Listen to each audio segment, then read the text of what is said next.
बिस्मिल्लाहिर्रहमानिर्रहीम। अच्छा जी, last time हमने मास मास रिलेशनशिप का टॉपिक कवर किया था, उसके क्वेश्चन सॉल्व किए थे। आज हम इंशाल्लाह मास मास रिलेशनशिप से आगे बढ़ के मास वॉल्यूम रिलेशनशिप से स्टार्ट करेंगे। अच्छा, किसी बच्चे को अगर मास मास रिलेशनशिप में कोई परेशानी है, कोई मसला है, या सर अभी बात क्लियर नहीं हुई आपकी मास मास रिलेशनशिप की, या सर हमसे सवाल नहीं बना, या सर हम सॉल्व करने बैठे थे हमें सॉल्व नहीं हुआ, तो पहले तो बेटा वो रिकॉर्डिंग को दोबारा देखें। अगर अगर वो कहते हैं कि उन्होंने रिकॉर्डिंग भी दोबारा देख ली, फिर भी सेम मसला है, तो बेटा परेशान मत हो। ये जो मास वॉल्यूम रिलेशनशिप है, मास वॉल्यूम रिलेशनशिप करने के लिए भी आपको मास मास रिलेशनशिप से गुजरना पड़ेगा। मतलब पहले सवाल को मास मास रिलेशनशिप से सॉल्व करना पड़ेगा, फिर वो मास वॉल्यूम रिलेशनशिप में जाएगा। तो ये सवाल दो रास्ते इख्तियार करता है, मतलब ये डायरेक्टली सॉल्व नहीं होता। ये डायरेक्टली सॉल्व नहीं होता, और इसमें पहले मास मास को सॉल्व करना पड़ता है। तो किसी की पुरानी क्लास अगर रह गई हो, या किसी को मास मास में मसला हुआ हो, तो उसके लिए गोल्डन अपॉर्चुनिटी है कि आपको मास मास दोबारा से भी समझने के लिए मिल जाएगा। अब मास वॉल्यूम रिलेशनशिप से मुराद क्या है, हम पढ़ क्या रहे थे पहले वो देखते हैं। सर हम पढ़ रहे थे स्टीशियोमेट्री। स्टीशियोमेट्री का मतलब क्या होता है? Quantitative analysis of reactant and product in a balance chemical equation. Balance chemical equation में क्वांटिटेटिव एनालिसिस करना कि कितने रिएक्टेंट से कितना प्रोडक्ट बनेगा, या कितना प्रोडक्ट बनाने के लिए कितना रिएक्टेंट चाहिए। This is called as stoichiometry. Stoichiometry के अंदर एक क्वांटिटेटिव एनालिसिस का जुमला आया था। क्वांटिटेटिव एनालिसिस से मुराद दो चीजें होती हैं, मास और वॉल्यूम। या तो मास में बात कीजिए या तो वॉल्यूम में बात कीजिए। मोल्स भी होता है, मोल्स मास के अंदर ही कवर हो जाता है, ठीक है। अच्छा जनाब, अब अगर आपको रिएक्टेंट का मास दिया जाए, प्रोडक्ट का मास पूछा जाए, या प्रोडक्ट का मास दिया जाए, रिएक्टेंट का मास पूछा जाए, तो this kind of relationship is called as mass mass relationship.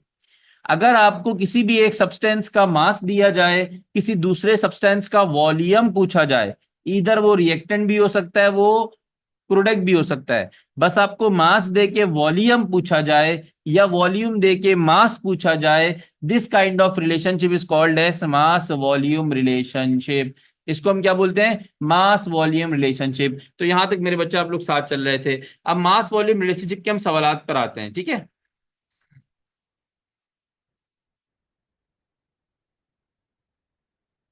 Allah Akbar.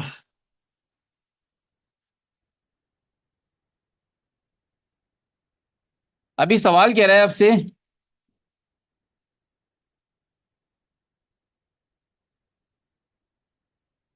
Yes बेटा, ये न्यूमेरिकल चैप्टर है, इसमें सारे न्यूमेरिकल्स हैं, थ्योरी इसमें नहीं है।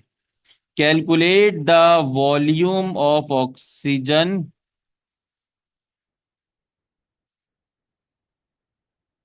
इस सवाल को करते हुए बेटा एट एस टी पी ये लिखा होना जरूरी है। इस सवाल को करते हुए बेटा इस चीज पे फोकस करना है, ये जो एस टी पी लिखा हुआ है ना, ये लिखा होना जरूरी है। क्यों जरूरी है? एस टी पी लिखा होगा, S T P stand for standard temperature and pressure, तो ही ये सवाल इस तरीके से होगा जिससे मैं करवा रहा हूं। अगर एस टी पी नहीं लिखा हुआ, अगर एस टी पी लिखा हुआ नहीं हुआ, तो इसका मतलब इस सवाल में जनरल गैस इक्वेशन इन्वॉल्व होगी, जो कि हम गैस वाले पोर्शन में पढ़ेंगे। आज सेकंड लेक्चर है, तो एसटीपी का होना इसमें जरूरी है इस सवाल में। अदरवाइज ये सवाल जनरल गैस इक्वेशन से होगा। Calculate the volume of oxygen gas which is produce by the 49 gram of KClO3, which is produced. बेटा पुराना वाला सवाल जो है, वो अगर किसी ने किया हुआ है तो वो ग्रुप पर भेज दीजिएगा। 49 ग्राम ऑफ KClO3। और अगर नहीं किया हुआ, तो बेटा ये वाला सवाल करेंगे तो पुराना वाला खुद ही सॉल्व हो जाएगा। अभी बोल रहे volume of oxygen which is produce by 49 gram of KClO3। Sir equation सबसे पहले लिखी हुई आनी चाहिए। इक्वेशन लिखी हुई आएगी, नहीं लिखी हुई आएगी तो कोई टेंशन नहीं है, इतनी आसान इक्वेशन होगी जो आप खुद से बना सकते हैं। ये लेकिन 100 में से एक दफा होता है, कभी जिंदगी में नहीं हुआ, लेकिन मैं इसको मार्जिन दे रहा हूं कि हो सकता है। ठीक है। KClO3 प्रोड्यूस करता है क्या? KCl के साथ क्या प्रोड्यूस करता है? Oxygen gas. इक्वेशन को बैलेंस करना है, बैलेंस करने के लिए हम ऑक्सीजन को बैलेंस करेंगे, यहाँ पे 3 लगा देंगे, यहाँ पर 2 लगा देंगे, ऑक्सीजन बैलेंस हो गया। पोटेशियम और क्लोराइड हिल गया, यहाँ पर हमने 2 KCl लगा दिया। ठीक है। अब जनाब, सबसे पहले तो अपने सवाल में आइडेंटिफाई करना होता है क्या गिवन है, क्या रिक्वायर्ड है। वॉल्यूम ऑफ O2 आपने मालूम करना है। वॉल्यूम ऑफ O2 आपने क्या करना है बेटा, आइडेंटिफाई करना है। तो जो चीज आइडेंटिफाई करनी होती है उसके ऊपर आप क्या लगाते हो, क्वेश्चन मार्क लगाते हो। ये मैंने सिखाया था आपको। 49 ग्राम KClO3 आपको गिवन है। जो चीज गिवन होती है उसके ऊपर आप कायदे आजम की टोपी लगाते हो, लगा दिया। ठीक है बेटा, सॉलिड की प्लेलिस्ट में लिक्विड का चैप्टर रखा है। अच्छा, मैं इसको अपडेट कर दूंगा, मैं अपडेट कर दूंगा, ठीक है। तो भाई 49 ग्राम ऑफ KClO3 में आपने क्या करना है, KClO3 गिवन है, आपने उसके ऊपर कायदे आजम की टोपी लगा दी। लास्ट KCl, मुझे जरा देख के बताइए, क्या KCl सवाल में कहीं पूछा, या सवाल में कहीं गिवन, या सवाल में कहीं KCl का कोई ताल्लुक? नहीं सर। KCl के इक्वेशन में तो पार्ट है, बट इस क्वेश्चन में कोई पार्ट नहीं है। तो KCl पर हम हल्का सा कट लगा देंगे, गोलागंड नहीं बनाना। हल्का सा कट लगा देंगे। ये कट क्या शो कर रहा है कि KCl का इस सवाल से कोई ताल्लुक नहीं है, इक्वेशन में है तो है, रहने दो, हमें कुछ लेना देना नहीं है KCl से। तभी मैंने हल्का से इस पे क्या लगा दिया, कट लगा दिया। एक अच्छा तरीका होता है, आपको आइडेंटिफाई रहता है कि आपको किन ऑब्जेक्ट्स पे काम करना है। अब मुझे बताइए, गिवन क्या है आपको? सर आपको गिवन है 49 ग्राम, आपको गिवन है 49 ग्राम, आपको क्या गिवन है, 49 ग्राम। ग्राम्स गिवन है मतलब मास गिवन है। क्या गिवन है बेटा, मास गिवन है। तो मैं यहां पर लिखूंगा इन टर्म्स ऑफ मास। मैं यहां पर क्या लिखूंगा, इन टर्म्स ऑफ मास। मैंने आपको बताया था ना, जो भी क्वांटिटी गिवन होती है आप वही लिखते हो। इन टर्म्स ऑफ मास आपने यहां पर लिख दिया। लिख दिया बेटा। जब इन टर्म्स ऑफ मास लिखा तो सबके मासेस कैलकुलेट करो, बिल्कुल कर लेते हैं सर। पोटेशियम का होता है कितना, 39। क्लोरीन का होता है 35.5। ऑक्सीजन का होता है 16। 16 इंटू 3 का होता है 48 ग्राम्स। मल्टीप्लाई बाय क्या कर देंगे, इसको 2 से मल्टीप्लाई कर देंगे, क्योंकि 2 नंबर ऑफ मोल्स लगा हुआ है। अगर नंबर ऑफ मोल्स लगे होंगे तो आपने मल्टीप्लाई करना है, अदरवाइज चैंपियन नहीं बनना। जब इसको मल्टीप्लाई करेंगे तो आंसर आएगा 245 ग्राम्स। सब कुछ सॉल्व करेंगे तो आंसर आएगा 245 ग्राम्स। KCl से कोई लेना देना नहीं है, KCl के नीचे कोई काम नहीं करेंगे हम। हाँ, ऑक्सीजन के नीचे करेंगे, क्योंकि ऑक्सीजन हमें रिक्वायर्ड है। ऑक्सीजन होता है 16। 16 इंटू 2 होता है 32। तो ये हो जाएगा 32 ग्राम्स मल्टीप्लाई बाय 3। तो 32 मल्टीप्लाई बाय 3 क्या होता है, 32 टू जा 64, 64 96। ये 96 ग्राम हो जाएगा। अब ये सवाल आपको समझा रहा है स्टैंडर्ड मासिस की बुनियाद पे, मतलब स्टैंडर्ड कैलकुलेशन की बुनियाद पे सवाल आपको समझा रहा है कि भैया अगर आप 245 ग्राम KClO3 घर पे लेकर आते हो तो उससे कितना ऑक्सीजन मिलेगा, 96 ग्राम। ये आपसे कौन कह रहा है, सवाल कह रहा है। ये आपसे इक्वेशन कह रही है, आई एम सॉरी, ये इक्वेशन आपसे कह रही है। अब सवाल का आपसे मुतालबा है कि भाई 245 ग्राम मेरे पास नहीं है, मेरे पास सिर्फ और सिर्फ कितना ग्राम है, 49 ग्राम। तो सवाल आपसे कह रहा है कि अगर मैं 49 ग्राम लेकर आऊं तो मुझे कितनी ऑक्सीजन मिलेगी। आंसर मुझे ऑक्सीजन के वॉल्यूम में चाहिए। आंसर मुझे ऑक्सीजन के वॉल्यूम में चाहिए। हमने इसी लेक्चर से सवाल स्टार्ट किया, इसी क्वेश्चन से लेक्चर स्टार्ट किया है। ठीक है, तो सबसे पहले मैंने इन टर्म्स ऑफ मास लिखा और मैंने अंडरस्टैंड किया ये क्या कह रही है इक्वेशन, कि 245 ग्राम अगर KClO3 आप खरीद के लाते हो तो how much oxygen you will get, कितनी ऑक्सीजन मिलेगी, 96 ग्राम। सब मेरे साथ चल रहे हैं, इसमें कोई परेशानी की बात ही नहीं है। अब वही सवाल आपसे दोहरा रहा है, अब वही सवाल आपसे दोहरा रहा है कि भाई अगर, भाई इसकी मिसाल वही है कि एक बिरयानी का डब्बा आप लेकर आए हो, बिरयानी के डब्बे में लिखा हुआ है, बिरयानी के डब्बे पे लिखा हुआ है कि भाई 2 किलो बिरयानी इससे बनेगी। ये आपका स्टैंडर्ड है, ये स्टैंडर्ड है कि बिरयानी के पैकेट में, वो पैकेट दुनिया में कहीं पर भी होगा, वहां पर लिखा होगा कि इसमें मौजूद जितना भी मसाला है या जितना भी मौजूद फ्लेवर है उससे 2 किलो बिरयानी बनेगी। ये उसका स्टैंडर्ड है। तो यही इक्वेशन का भी स्टैंडर्ड है कि 245 ग्राम से कितना ऑक्सीजन मिलेगा, 96 ग्राम। अब मसला यह है, आपके पास पूरा बिरयानी का पैकेट नहीं है, आपके पास घर में आधा पैकेट है बिरयानी का, हाफ पैकेट है। तो बिरयानी भी कितनी बनेगी भाई, अगर एक पैकेट से 2 किलो बन रही है तो आधे पैकेट से कितनी बनेगी, 1 किलो बनेगी। सिंपल सी कैलकुलेशन है। तो यहीं पर सवाल आपसे कह रहा है कि भाई 245 ग्राम से अगर 96 ग्राम बन रहा है तो 49 ग्राम अगर हो तो कितना बनेगा, ये आपसे सवाल कह रहा है। खत्म। अब सबसे पहले हमें क्या निकालना है, हमें चाहिए वॉल्यूम ऑफ ऑक्सीजन। हमें क्या चाहिए? Volume of oxygen. लेकिन इस टिश्यूमेट्री का एक स्टैंडर्ड होता है कि जो क्वांटिटी आपको गिवन होती है आप पूरी क्वांटिटी निकाल सकते हो। सर क्या मतलब? आपको क्या गिवन है? आपको मास गिवन है ना? आपको क्या गिवन है बेटा? मास गिवन है। तो मास की मदद से आप ऑक्सीजन का भी मास ही निकाल सकते हो। देन उस मास को आप कन्वर्ट करोगे वॉल्यूम में। Convert into volume. आप डायरेक्ट आप डायरेक्ट KClO3 के मास से ऑक्सीजन का वॉल्यूम नहीं निकाल सकते। निकाल तो सकते हो, कॉम्प्लेक्स कैलकुलेशन हो जाएगी। तो उस कॉम्प्लेक्स कैलकुलेशन से अच्छा तरीका है आप सवाल को दो स्टेप में तोड़ के कर लो। क्या कहने लगा हूं मैं कहने लगा हूं भाई कि अगर आपको एक ऑब्जेक्ट का, एक बंदे का मास गिवन है तो दूसरे ऑब्जेक्ट का भी आप मास ही कैलकुलेट कर सकते हो डायरेक्टली। आप दूसरे ऑब्जेक्ट का डायरेक्टली वॉल्यूम कैलकुलेट नहीं कर सकते। बात समझ में आ रही है? बात समझ में आ रही है कि मास की मदद से मास कैलकुलेट करोगे। अगर मोल्स गिवन होते यहां पे, अगर मोल्स गिवन होते तो मोल्स की मदद से क्या कैलकुलेट कर सकते? क्या डायरेक्टली वॉल्यूम कैलकुलेट कर सकते थे? नहीं।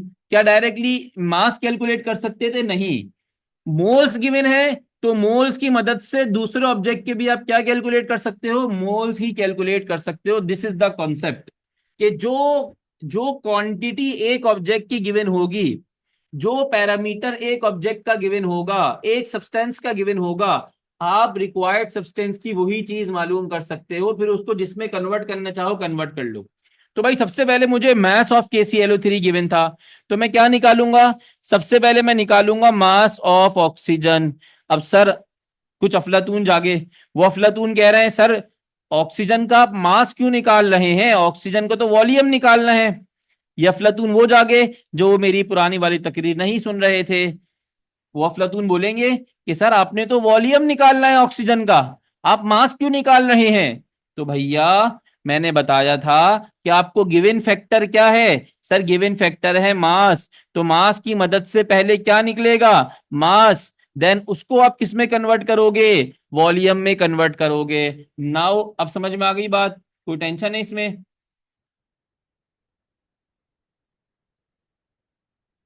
ठीक है।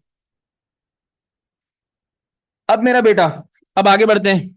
मास ऑफ ऑक्सीजन निकालना है। अब आपसे इक्वेशन कह रही है, ये मैं दोबारा स्टेप बाय स्टेप करवा रहा हूं। इस इक्वेशन आपसे कह रही है कि भाई 245 ग्राम ऑफ KClO3 अगर आपके घर पे मौजूद है तो it will able to produce, ये क्या प्रोड्यूस करेगा? 96 ग्राम ऑफ ऑक्सीजन। बेटा कुछ बच्चे नए हैं इसलिए मैं डायरेक्टली नहीं कर रहा। ठीक है, 96 ग्राम ऑफ ऑक्सीजन आप डायरेक्टली कर लो। अब मुझे कितने के लिए निकालना है? मुझे 245 ग्राम का तो पता है कि 245 ग्राम से 96 ऑक्सीजन मिलेगा। मुझे कितने के लिए निकालना है? मुझे 49 के लिए निकालना है। तो मैं यहां लिखूंगा 49 ग्राम, के 49 ग्राम KClO3 प्रोड्यूस करेगा। ये काम आप डायरेक्ट भी कर सकते हैं, मैं समझा के इसलिए कर रहा हूं कि आप जब बाद में रिवीजन करो तो आपको स्टेप समझ में आ जाए। तो भाई 245 यहां मल्टीप्लाई हो रहा था, नीचे आकर क्या हो जाएगा? डिवाइड हो जाएगा। 96 डिवाइडेड बाय 245 हो जाएगा। अब ये मैंने इसको मल्टीप्लाई किससे किया? 49 से। यहां मैंने अपनी मर्जी से जो नंबर लगाया वो क्या नंबर लगाया? 49। ये मैंने अपनी मर्जी से नहीं लगाया, ये कहाँ गिवन था? सवाल में गिवन था। मैथमेटिक्स कहती है मेरे साथ वो तमाम काम करें जिससे मेरी सेहत पे फर्क ना पड़े।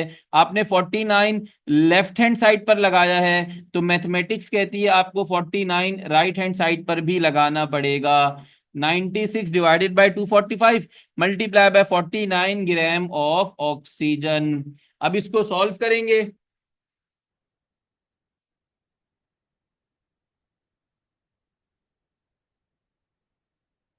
अब इसको सॉल्व करेंगे भैया। तो आपके पास 96,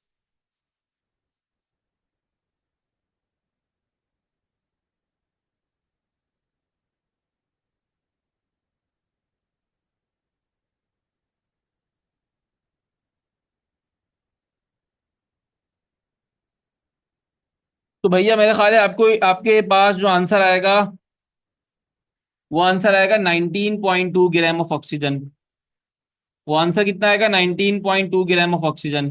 अब जो बच्चे मेडिकल वाले बच्चे हैं उनके लिए रिक्वेस्ट है, हमेशा मैं करते हुए आता हूँ कि आपने सर बिलाल की क्विक मैथमेटिक्स की क्लासेस लेनी है, जिसके अंदर आपको मल्टीप्लाई करना, डिवाइड करना सिखाया है, स्क्वायर निकालना भी सिखाया है, ट्रिग्नोमेट्रिक फंक्शंस भी सिखाए हुए हैं। लेकिन केमिस्ट्री में जो आपका काम काम है वो दो काम है कि आपको दो नंबर्स को मल्टीप्लाई करना और दो नंबर्स को डिवाइड करना आना चाहिए विदाउट कैलकुलेटर। विदाउट कैलकुलेटर आपको ये दो काम आने चाहिए, ठीक है। एनईटी में कैलकुलेटर लाओ, मैं एनईटी के बच्चों से मुखातिब नहीं हूँ, मेडिकल के बच्चों से मुखातिब हूँ। ये आपने क्या निकाल लिया? क्या बेटा ये आपका आंसर हो गया, फाइनल आंसर हो गया ये? क्या ये फाइनल आंसर हो गया? नो। क्यों नहीं हुआ? क्योंकि ये तो आपने मास ऑफ ऑक्सीजन निकाला है। What you have to calculate, आपको तो वॉल्यूम ऑफ ऑक्सीजन कैलकुलेट करना है। तो बिल्कुल मैंने वॉल्यूम का एक फॉर्मूला आपको पढ़ाया था, अगर आपको याद हो, जब मैं ये स्टीशियोमेट्री से पहले काम करवा रहा था, तो मैंने वॉल्यूम ऑफ ऑक्सीजन निकालने का फॉर्मूला बताया था एट एसटीपी। क्या बताया था भाई? Number of moles of oxygen at STP. कि क्या बताया था? Number of moles of oxygen multiply by 22.41 DM cube. अब इन सवालात की प्रैक्टिस होगी ना, तो आप इनको सजा सजा के नहीं करोगे, आप इसको क्विकली करोगे। इतना सजा के आप नहीं करना। मैं इतना सजा के इसलिए कर रहा हूं कि बाद में जब आप रिवीजन करने बैठो तो आपको समझ में आया मैंने क्या किया है। यहाँ पे क्या ऑक्सीजन के नंबर ऑफ मोल्स मालूम है आपको? नहीं मालूम। तो नंबर ऑफ मोल्स का अपना फॉर्मूला क्या होता है? नंबर ऑफ मोल्स का अपना फॉर्मूला होता है mass of oxygen divided by molecular मास। एक बच्चा कह रहा है सर आपने वॉल्यूम का फॉर्मूला नहीं बताया। तो अच्छी बात है कि हम ऑनलाइन पढ़ाते तो अल्हम्दुलिल्लाह हमारे पास रिकॉर्ड भी होता है। तो ये बेटा वॉल्यूम का मैंने फॉर्मूला बताया हुआ है, ये देखें ना आप। Volume of gas at STP is equal to number of moles multiply by molar volume, जो 22.41 होता है। तो शुक्र है हमारे पास रिकॉर्ड होता है, तो हम डायरेक्टली बता देते कि हमने ही पढ़ाया था भैया। नहीं तो बच्चे होते हैं ना, किसी को भी फटाफट ब्लेम डालने में तो बस टाइम ही नहीं लेते, 1 मिनट लेते हैं। बेटा मोल से भी कर सकते थे, यस मोल से भी कर सकते थे, उसमें एक और तरीका था, वो आप जिस तरीके से कंफर्टेबल हो उस तरीके से कर लो। देखो इस सवाल को करने के बहुत सारे तरीके हैं। वो क्या तरीका है? आप KClO3 को पहले मोल्स में कन्वर्ट करो और फिर ऑक्सीजन के मोल्स निकालो और ऑक्सीजन के मोल्स को वॉल्यूम में कन्वर्ट कर लो। मैं भी बताता हूं अभी बेटा, इसको पूरा मैं ब्रॉडर इसका व्यू देता हूं, मैं समझा दूं एक तरीके से ना, फिर मैं इसको पूरा समझाता हूँ सवाल को कि आप किस किस तरीके से कैसे कैसे कर सकते हो। अच्छा जी, 22.4 लिखना है, इसको 1 लिखोगे कैलकुलेशन मुश्किल होगी, कैलकुलेशन आसान करो। तो मास ऑफ ऑक्सीजन कितना है भाई? 19.2। अच्छा कुछ अफलातून क्या करेंगे, 19.2 मॉलिक्यूलर मास ऑफ ऑक्सीजन कितना होता है? 32। ऑक्सीजन का मॉलिक्यूलर मास होता है बेटा 32 के बराबर, 16 उसका एटॉमिक मास मॉलिक्यूलर फॉर्म में होता है, तो यहाँ पे 32 लिखते हो। कुछ अफलातून यहाँ पे 96 लिख देंगे भाई। तो 96 is not a molecular mass. Molecular mass जो है वो फिक्स होता है 32। 96 तो किस वजह से हुआ? इस 3 की वजह से हुआ। तो यहाँ पे 96 लिख के अफलातून पना नहीं करना हमने, ठीक है। मल्टीप्लाई बाय क्या करेंगे? 22.41। थोड़ी सी मुश्किल कैलकुलेशन होगी कैलकुलेटर के अलावा, तो बेटा आप लोग एक दो बार प्रैक्टिस करोगे कुछ सवालात की तो यू विल बी हैबिचुअल, आप हैबिचुअल हो जाओगे। अच्छा पेपर में जो एग्जामिनर सवाल बनाते हैं ना, वो ऐसे ही बनाते हैं जिसकी कैलकुलेशन बहुत ज्यादा टफ ना हो, ठीक है। जो विदाउट कैलकुलेटर आप कर सकते हो जब एग्जामिनर सवाल बनाता है ये, ठीक है। मैंने तो बुक से सवाल लिया है, तो इसलिए बुक में तो कैलकुलेटर विदाउट कैलकुलेटर की तमीज नहीं है। तो इसका आंसर आएगा 13.44 डीएम क्यूब ऑफ ऑक्सीजन, ठीक है जी, ये आएगा। तो इस तरीके से हमने पूरा सवाल कर लिया। जिनको समझ में आ गया अच्छी बात है, जिनको नहीं समझ में आया मैं एक बार बता देता हूं। सवाल क्या था? Mass mass relationship. क्या था? Mass mass volume relationship. Mass volume relationship is drive from mass mass relationship. सबसे पहले आपको क्या करना होता है? सबसे पहले आपको सवाल गिवन होता है, आपको आइडेंटिफाई करना होता है ये मास वॉल्यूम का या वॉल्यूम वॉल्यूम का है, मास मास का है। अब अगर मास देके मास पूछे, मास मास का सवाल। मास देके वॉल्यूम पूछे, मास वॉल्यूम का सवाल। वॉल्यूम देके वॉल्यूम पूछे, वॉल्यूम वॉल्यूम का सवाल। Make sense? बहुत आसान सी बात सर आपने कर दी है। अब यहां पर वॉल्यूम पूछा गया और मास गिवन किया गया, तो मास गिवन वॉल्यूम पूछे, this question belongs to mass volume relationship. Clear है? क्लियर है? सबसे पहले अपनी इक्वेशन लिखी और सवाल को लिखा in terms of mass. In terms of mass लिखा क्योंकि गिवन फैक्टर क्या था? मास था। तो आपने मास के हवाले से इसको लिखा, ठीक है। और जनाब सबके मैसेज कैलकुलेट किए, और इक्वेशन आपको बता रही है कि 245 ग्राम जो है वो प्रोड्यूस करेगा 96 ग्राम। ये आपको कौन बता रहा है? ये आपको इक्वेशन बता रही है, मैं नहीं बता रहा, इक्वेशन आपको बता रही है। और आपको मालूम कितने के लिए करना है? You have to calculate for 49 gram. तो भाई आपने कहा कि 49 ग्राम से बताओ कितना वॉल्यूम बनेगा। तो 49 ग्राम मास से पहले ऑक्सीजन का मास निकाला जाएगा। और यहां तक जो ये सवाल है ऑक्सीजन का मास निकालना, यहां तक जो ये सवाल है, ये कौन सा सवाल बना? ये कौन से टॉपिक का सवाल बना जो मैंने कल कराया था? Mass mass relationship. ये कौन से टॉपिक का सवाल बना?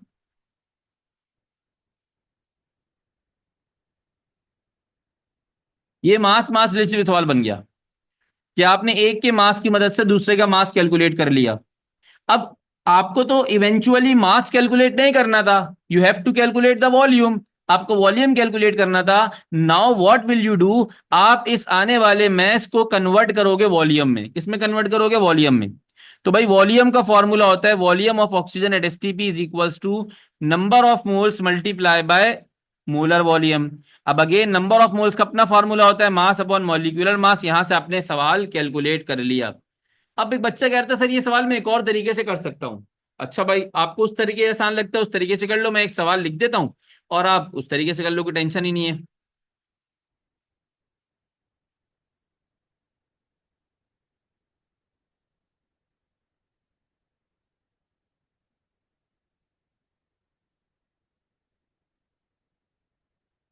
भाई ये सवाल मैं लिख रहा हूं, मैं वो तरीका बता देता हूं। हो सकता है कुछ और बच्चों को भी वो उस तरीके से सवाल करना आसान लगे। मैं ये नहीं कह रहा कि मेरा तरीका आसान है भाई, हर किसी का अपना अपना तरीका होता है। आपको जो तरीका आसान लगता है ना आप उसको फॉलो कर लो, ये मेरा आपसे वो है। ठीक है।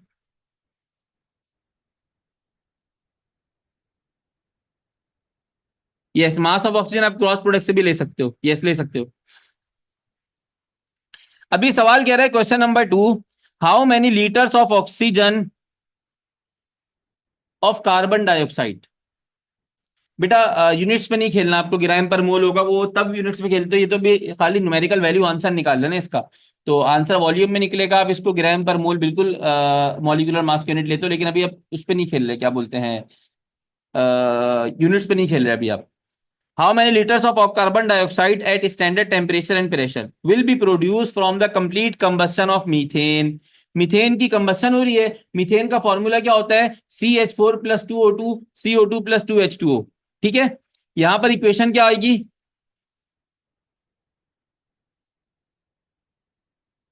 CH4+2 oxygen. ये इक्वेशन क्वेश्चन में गिवन होती है। ठीक है, जब भी आपके सवाल उठाओगे इक्वेशन गिवन होगी।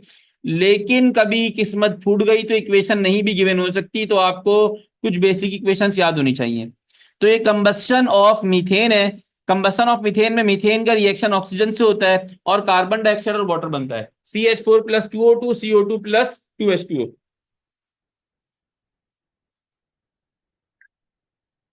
अब जनाब, क्या चीज गिवन है आपको? सर हमको गिवन है CH4 गिवन है। क्या गिवन है? CH4 गिवन है। ऐसा ही है। कार्बन डाइऑक्साइड हमको रिक्वायर्ड है। कार्बन डाइऑक्साइड हमको रिक्वायर्ड है। ऑक्सीजन और वाटर। चलो वाटर को मैं फारिग कर देता हूं, मैं सवाल को थोड़ा सा एक्सटेंड कर देता हूं। How many litres of carbon dioxide and oxygen. मैं ऑक्सीजन भी डाल देता हूं। मान लो कि ऑक्सीजन भी रिक्वायर्ड है, सवाल को मैंने एक्सटेंड कर दिया। वैसे वो एक चीज पूछेगा, मैंने प्रैक्टिस के लिए आपको दोनों चीजें पूछवा दी, एक वक्त में एक चीज पूछेगा वो। अब कुछ बच्चे इस सवाल को किस तरह करते हैं, मैंने आपको करवाया जो चीज गिवन है उसी से सॉल्व करवाया, मतलब मास था मास की मदद से सॉल्व करवाया। कुछ बच्चे कहते हैं सर हम इसको मोल्स की मदद से कर सकते हैं, तो वो मोल्स की मदद से भी कर ले, मुझे कोई एतराज नहीं है। देखिए सवाल आपने सॉल्व करना है, आप इसको मोल्स की मदद से भी कर लें। मैं दूसरा मेथड भी आप लोगों को करवा देता हूं, जो आपको अच्छा लगे आप उससे मल्टीपल प्रैक्टिस कर लीजिएगा, दोनों आसान मेथड है।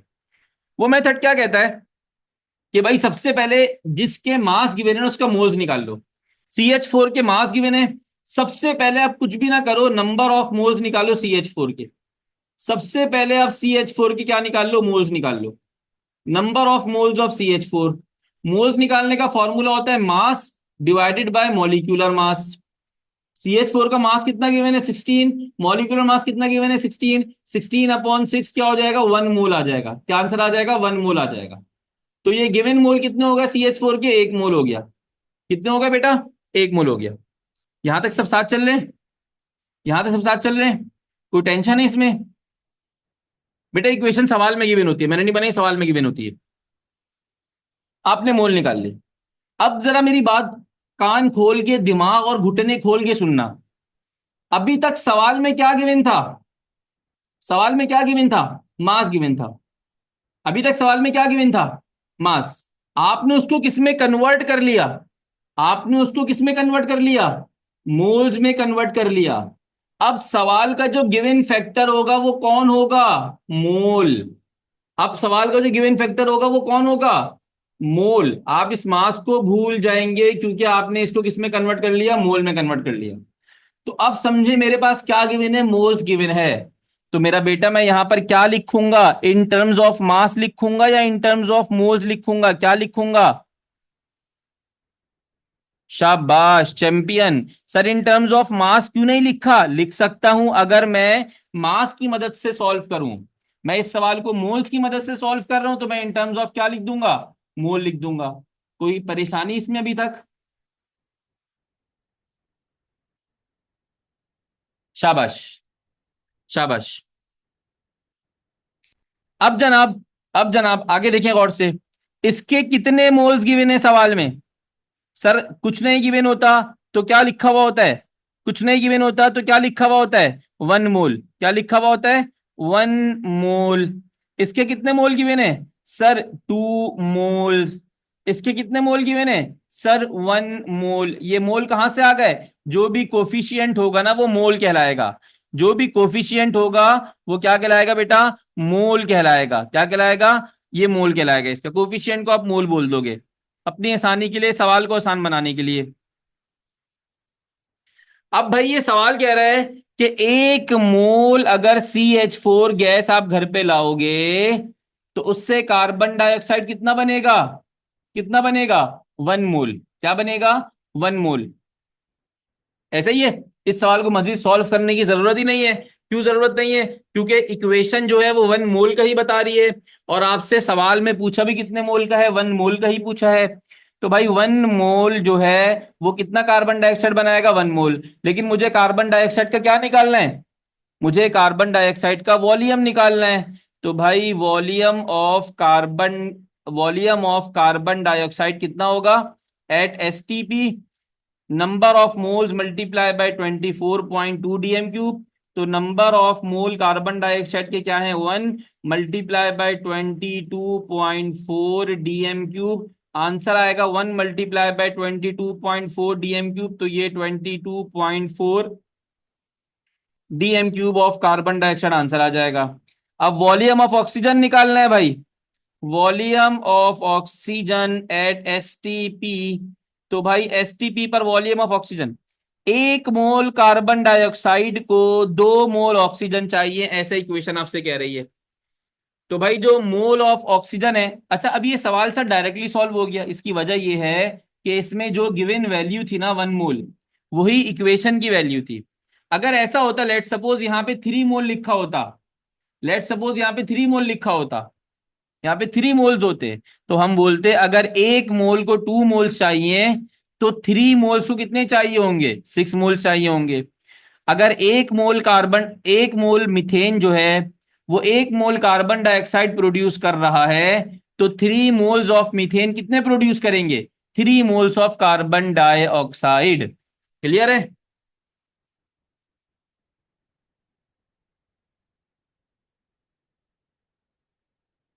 तो volume of oxygen at STP हम बात करेंगे।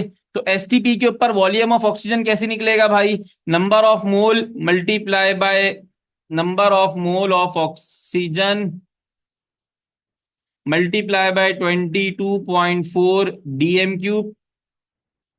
तो इसका आंसर आएगा 44.8 DM³ ऑफ ऑक्सीजन। अब बच्चों को लग रहा है ना अगर मोल मेथड से करना आसान है, अगर बच्चों को लग रहा है मोल मेथड से करना आसान है तो इस सवाल को अगर आप ऊपर वाले मेथड से भी करते तब भी आसान होता, क्योंकि ये सवाल ही आसान है। ये सवाल पास्ट ईयर में आया हुआ है। अगर इसको आप ऊपर वाले मेथड से करोगे, जो हमने ऊपर वाला मेथड पढ़ा है फैक्टर मेथड, तो उससे भी आसान होता है। ये वाला मेथड कौन सा है? मोल मेथड है। तो ये मूल मेथड से आसान तो है, लेकिन फैक्टर मेथड से भी ये आसान होता। ठीक है।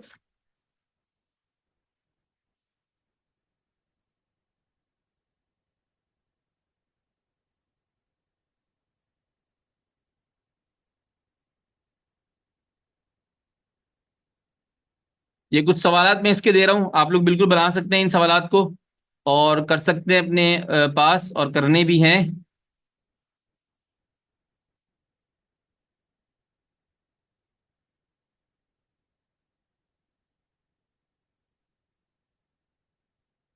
बड़ा कर रहा हूँ, बिल्कुल बड़ा कर रहा हूँ बेटा, परेशान मत हो, बड़ा कर रहा हूँ मैं इसको। इसको मैं कर देता हूँ सर जी 20।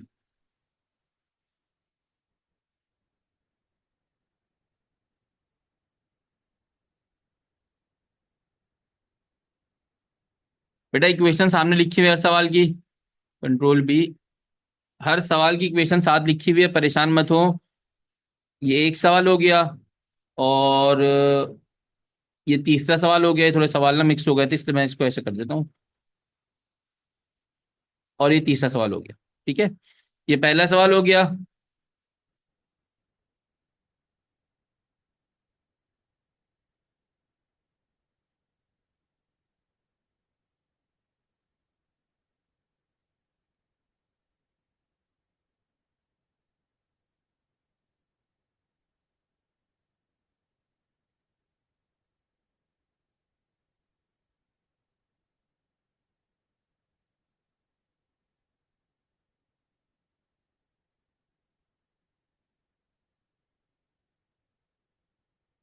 चलें जी।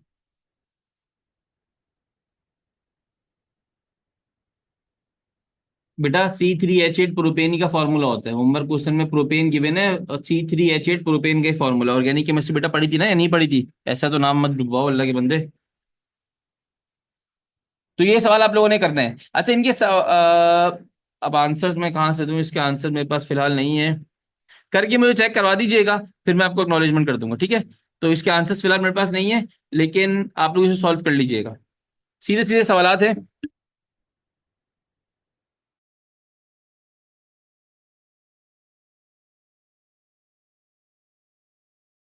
अच्छा जी।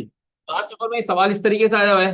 How many litres of oxygen gas are present at standard temperature pressure if the sample contains 2 moles of oxygen? 2 moles of oxygen अगर है, तो मुझे बताइए कि कितना ज्यादा ऑक्सीजन का वॉल्यूम होगा। तो भाई इतना आसान सवाल है, मैंने कहा ना, वन लाइनर क्वेश्चन से। ये अब इस तरह के सवाल पेपर में MCQ में आए हुए हैं, ऑप्शन दिए हुए होते हैं। तो भाई वॉल्यूम ऑफ ऑक्सीजन निकालना है STP के ऊपर, एट STP। तो उसके नंबर ऑफ मोल्स को मल्टीप्लाई कर दें 22.41 DM³ से। तो जब मल्टीप्लाई कर देंगे 22.4 DM³ से, तो आंसर आ जाएगा 48 DM³, 44.8 DM³। ठीक है। तो इस तरह का सवाल आपको पेपर में पूछा गया है। अभी आसान सवाल है, तो आप लोग इसको इजिली, ऑब्वियस सी बातें कर सकते हैं। ठीक है।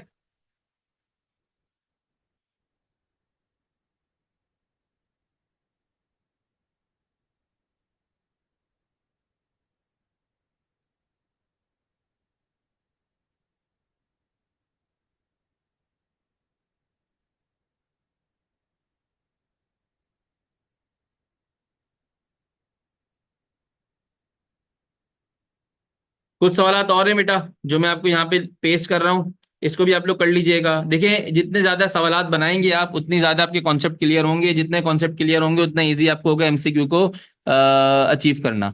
सवालात नहीं करेंगे तो फायदा नहीं है, जितना भी पढ़ लें, सवालात नहीं करेंगे तो मसला रहेगा। ये मैंने 3 सवाल यहाँ पे लिखे हैं। ये भी वन लाइनर सवालात हैं, पेपर से लिए गए हैं, पेपर जैसे हैं। आपने इसको करना है। कह रहा है भाई, if you have 32 grams of oxygen, how many litres of oxygen will occupy? अभी ऑक्सीजन का मास दिया हुआ है, molecular mass, number of moles निकालेंगे। नंबर ऑफ मोल्स निकाल के आपने कुछ भी नहीं करना, आपने इसको सिर्फ और सिर्फ,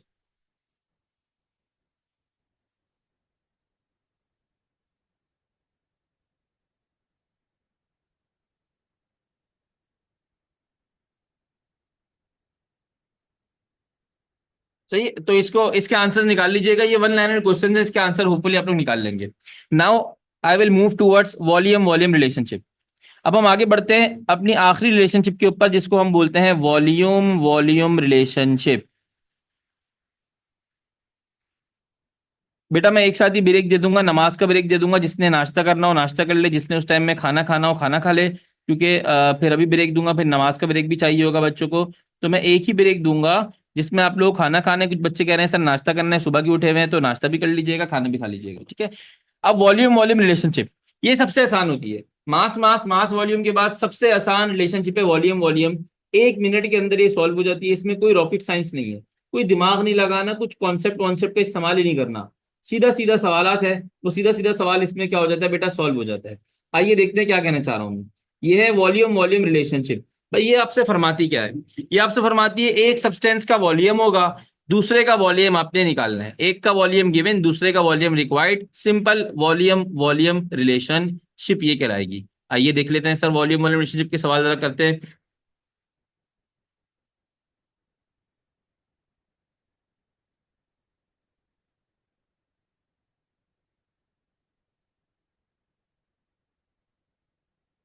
सवाल आया,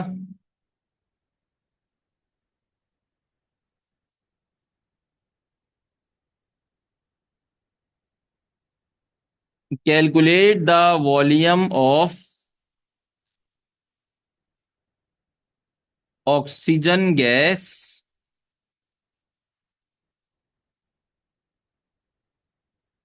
produced by the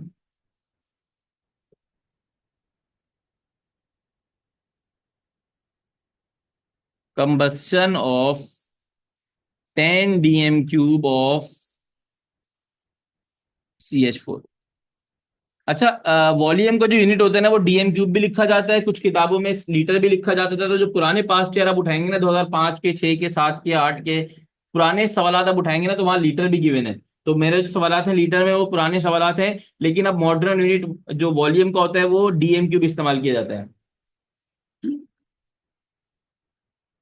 तो वॉल्यूम के दो यूनिट होते हैं, वॉल्यूम का यूनिट डीएम क्यूब भी होता है, और वॉल्यूम का जो यूनिट होता है वो लीटर भी होता है। तो आपने परेशान नहीं होना, कहीं लीटर लिखा हुआ होगा, कहीं डीएम क्यूब लिखा होता है। लेकिन मॉडर्न दौर में वॉल्यूम को हम लीटर की जगह डीएम क्यूब कहते हैं। तो लीटर लिखा हो या डीएम क्यूब लिखा हो एक ही बात है, ठीक है। और इसी तरह लीटर की जगह जो ओल्ड यूनिट होता है वो मिलीलीटर होता है, मिलीलीटर को आप सेंटीमीटर क्यूब भी कह सकते हैं। तो वॉल्यूम के दोनों यूनिट होते हैं। अच्छा जी, calculate the volume of oxygen gas. सबसे पहले इक्वेशन सवाल में गिवन होगी, कह रहा है भाई CH4 की कंबस्शन है। CH4 की कंबस्शन क्या होती है, CH4 टूटता है, ऑक्सीजन से रिएक्शन करता है, और किसमें टूटता है, CH4 प्लस ऑक्सीजन, किसमें कन्वर्ट होता है, CO2 plus H2O। Equation balance करनी है, इक्वेशन लाजमी बैलेंस होनी चाहिए वरना आंसर गलत आएगा। तो इक्वेशन बैलेंस करने के लिए यहाँ पे 2 लगा देंगे, CH4 plus 2O2, CO2 plus का 2H2O। ये बचपन से इक्वेशन हमने याद की भी होती है। अब यहां पर CH4 आपका गिवन फैक्टर है, ऑक्सीजन रिक्वायर्ड है, कार्बन डाइऑक्साइड और वाटर के बारे में वो खामोश है, तो हम उस पर कट लगा देंगे। सही है। अब गिवन क्या है, वॉल्यूम। गिवन क्या है, वॉल्यूम। तो मुझे बताइए मैं इन टर्म्स ऑफ क्या लिखूंगा, मास लिखूंगा, इन टर्म्स ऑफ क्या लिखूंगा, मोल्स लिखूंगा, क्या लिखूंगा, इन टर्म्स ऑफ वॉल्यूम कर दूंगा मैं इसको। अब वॉल्यूम को हम समझने के लिए शॉर्ट ट्रिक मेथड है, ये शॉर्ट ट्रिक मेथड, इस पे अप्लाई कर सकते हैं हम। इसके जो नंबर ऑफ मोल्स है ना, इसके जो नंबर ऑफ मोल्स हैं, जो कोफिशिएंट है, उसको मैं वॉल्यूम से तशबीह दे दूंगा। मैं इसको कह दूंगा 1 वॉल्यूम, और इसको कह दूंगा 2 volume. Volume is not anything, volume कुछ भी नहीं होता, तो मैं इसको 1 डीएम क्यूब कह दूंगा, 1 डीएम क्यूब, और इसको बोल दूंगा 2 डीएम क्यूब। अपनी आसानी के लिए, अपनी आसानी के लिए इस लाइन को आप मिटा दें, ठीक है। मतलब मैं डायरेक्टली जो मोल्स हैं उसको वॉल्यूम से रिप्लेस कर दूंगा, मेरा आंसर सही आएगा। शॉर्ट ट्रिक है ये। इसको वन मेरी आवाज बेटा ब्रेक हुई होगी। भाई सवाल ही कह रहा है calculate the volume of oxygen gas produce by the combustion of 10 DM cube of methane. अब वॉल्यूम गिवन था तो मैंने इन टर्म्स ऑफ वॉल्यूम लिखा, और वॉल्यूम की रिप्रेजेंटेशन क्या होती है, डीएम क्यूब। तो जो नंबर ऑफ मोल्स मैं लेता हूं ना, या इसको नंबर ऑफ मोल्स बोलता हूं, इसको वॉल्यूम बोल दूंगा, इसको बोल दूंगा 1 डीएम क्यूब, इसको बोल दूंगा 2 डीएम क्यूब। अब ये मेरे लिए जरूरी नहीं था, ये भी जरूरी नहीं था, इसको भी खाली छोड़ दूंगा मैं। अब ये कह रहा है कि भाई अगर एक डीएम क्यूब आप CH4 लाओगे तो 2 डीएम क्यूब आपको क्या चाहिए, ऑक्सीजन चाहिए। एक डीएम क्यूब CH4 के लिए आपको कितनी ऑक्सीजन चाहिए, 2 डीएम क्यूब ऑक्सीजन चाहिए। अब ये सवाल कह रहा है अगर एक डीएम क्यूब के लिए दो चाहिए तो बताओ भैया, मैं 10 डीएम क्यूब ऑक्सी सी मिथेन ला रहा हूं तो उसके लिए कितनी चाहिए होगी।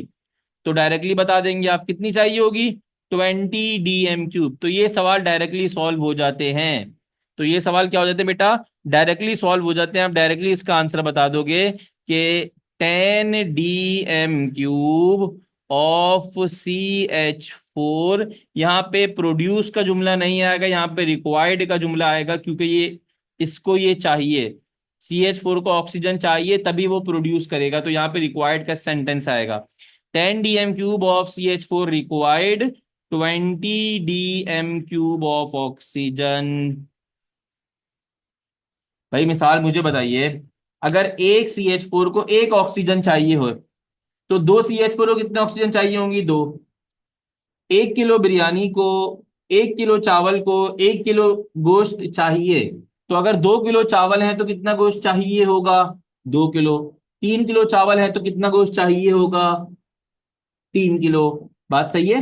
तो अगर एक CH4 है तो कितने ऑक्सीजन चाहिए, 2 ऑक्सीजन चाहिए। ऐसा कौन कह रहा है, ऐसा आपको सवाल, ऐसा आपको इक्वेशन कह रही है। ऐसा आपको कौन कह रहा है, ऐसा आपको इक्वेशन कह रही है भाई कि एक CH4 को कितना ऑक्सीजन चाहिए, दो। तो 10 CH4 को कितना ऑक्सीजन चाहिए, दो का मल्टीपल, 10 को चाहिए होंगे 20। 10 को चाहिए होंगे कितने बेटा, 20। इज इट क्लियर, कोई टेंशन इसमें। अब इसके बेटा हम सवालात देख लेते हैं, अब इसके सवालात देख लेते हैं। अभी क्विकली क्विकली आप लोग करेंगे सवालात, इसके सवालात मैं नहीं कराऊंगा, कोई इंतहाई बेकार किस्म के सवालात हैं।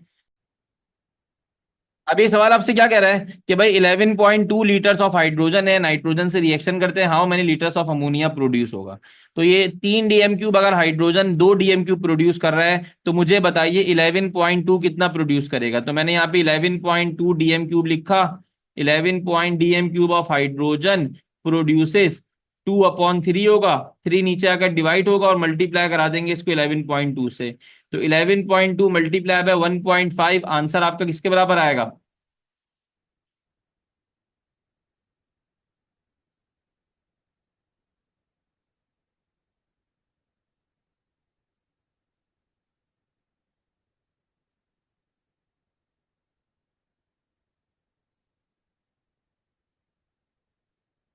तो इसका आंसर आएगा 7.4 समथिंग आएगा। ठीक है, तो इसका आंसर क्या आ जाएगा, 7.4 डीएम क्यूब।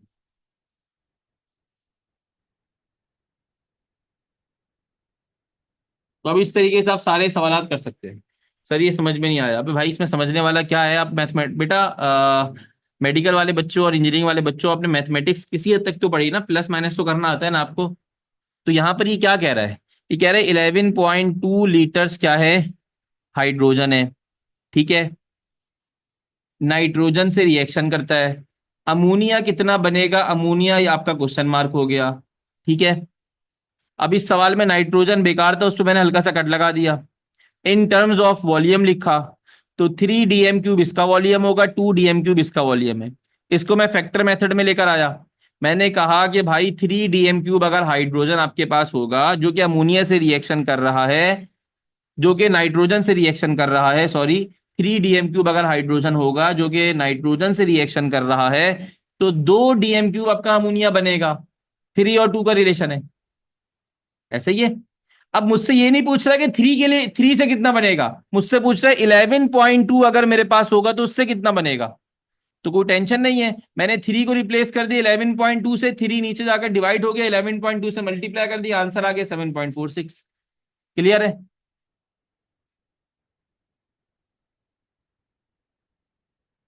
लास्ट वाली इक्वेशन नहीं है तो बेटा लास्ट वाली इक्वेशन बना लो। लास्ट वाली इक्वेशन अगर नहीं है तो ये वो इक्वेशन होगी जो नहीं आई होगी। बना लो इस इक्वेशन को, H2 + Cl2 produces HCl। Balance करने के लिए इसको 2HCl कर देना। ठीक है, तो ये सारे सवाल कर लो। आपके पास 5 मिनट का 5 मिनट का समय है आपके पास, आप 5 मिनट का में सवाल कर लो। चलिए जी, तो मैंने सारे आंसर लिख दिए। अब हमारे पास अगला टॉपिक आता है लिमिटिंग रिएजेंट का। What is limiting reagent?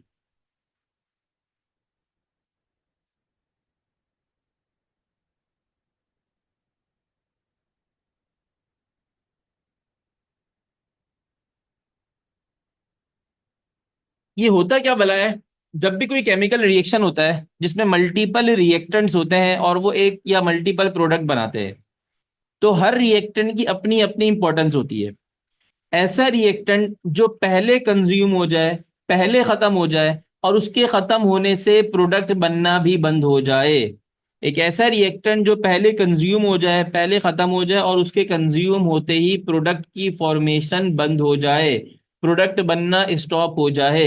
This kind of reactant is called as limiting reactant या limiting reagent. Reactant which consumes first in a reaction and also stops the reaction. ठीक है, मतलब सर इसकी definition हमें पास क्या मिलेगी? Reactant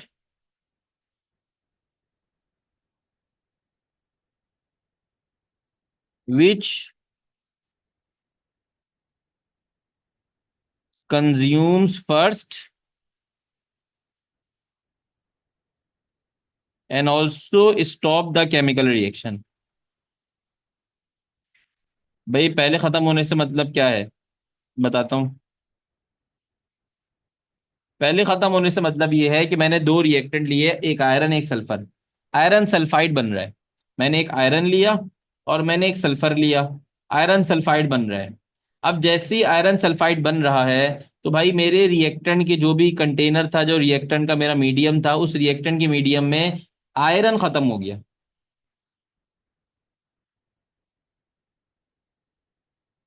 iron क्या हुआ बेटा? खत्म हो गया।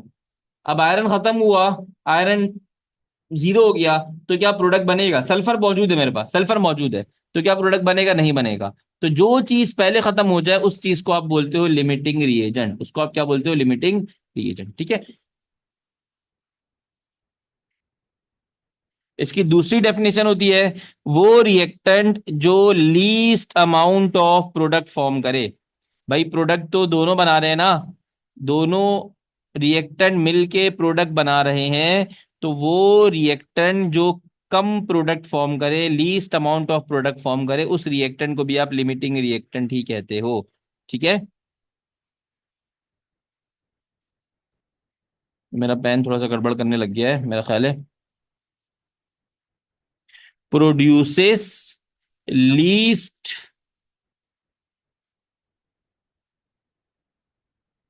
Amount of product. Yes, paper में न्यूमेरिकल देता है और बोलता है कि कौन इसमें लिमिटिंग रिएजेंट है। पेपर में न्यूमेरिकल देता है। अब इसके ऑपोजिट जो रिएजेंट होगा, भाई ये तो लिमिटिंग रिएक्टेंट है, मैंने आपको मिसाल दी, आयरन और सल्फर है। आयरन सल्फर में कोई एक लिमिटिंग रिएजेंट होगा।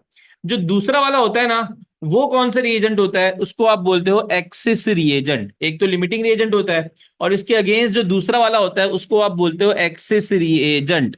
मतलब सर सवाल जरा देखो जी बेटा, लिमिटिंग रिएजेंट के बाद मैं आपको नमाज का ब्रेक दूंगा, नाश्ते वास्ते सारे ब्रेक दे दूंगा, आप करके आ जाइएगा।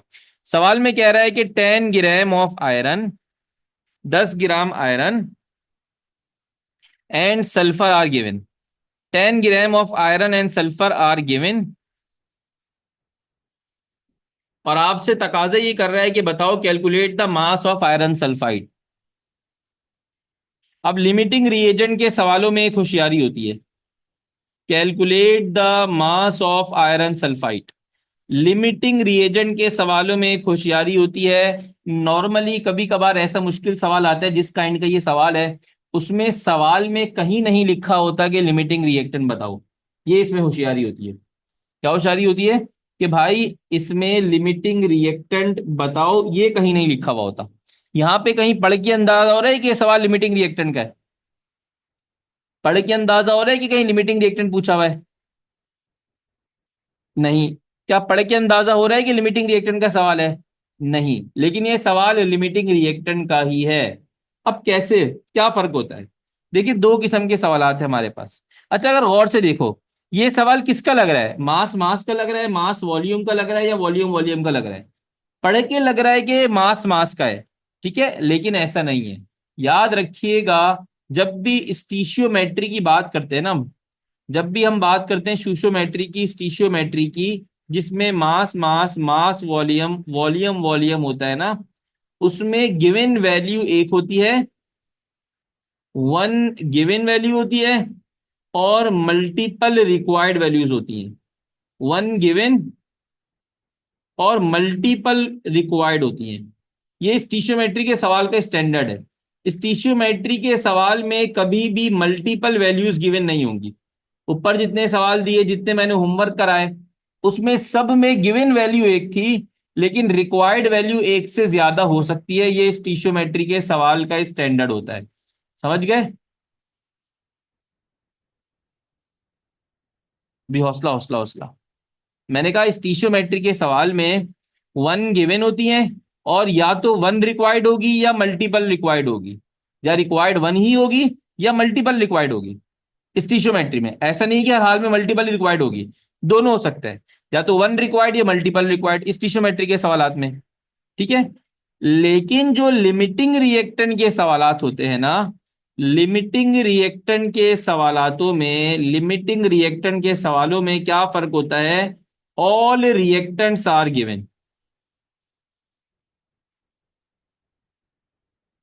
All reactants are given. तमाम रिएक्टेंट्स अगर आपको गिवन होंगे ना, तो वो सवाल किसका होगा? लिमिटिंग रिएक्टेंट का होगा। सर क्या बोला आपने? मैंने आपको फर्क बताया कि भाई स्टीशियोमेट्री के सवालात में और लिमिटिंग रिएक्टेंट के सवाल में डिफरेंशिएट कैसे करोगे। अब फर्क दिमाग खोल के सुनना और लिख लेना कहीं पे उर्दू में, ताकि बात समझ में आ जाए कि भाई स्टीशियोमेट्री के सवाल में गिवन सब्सटेंस हमेशा एक ही होगा। जो वैल्यू गिवन होती है ना, 25 gram of this, 19 gram of this, 49 gram of this, 100 gram of this, given factor हमेशा एक होगा। रिक्वायर्ड एक भी हो सकता है और मल्टीपल भी हो सकते हैं, राइट। बट लिमिटिंग रिएक्टेंट के सवाल में रिएक्शन में मौजूद तमाम के तमाम रिएक्टेंट्स गिवन होंगे, और प्रोडक्ट के हवाले से पूछेगा कि प्रोडक्ट आपको रिक्वायर्ड है।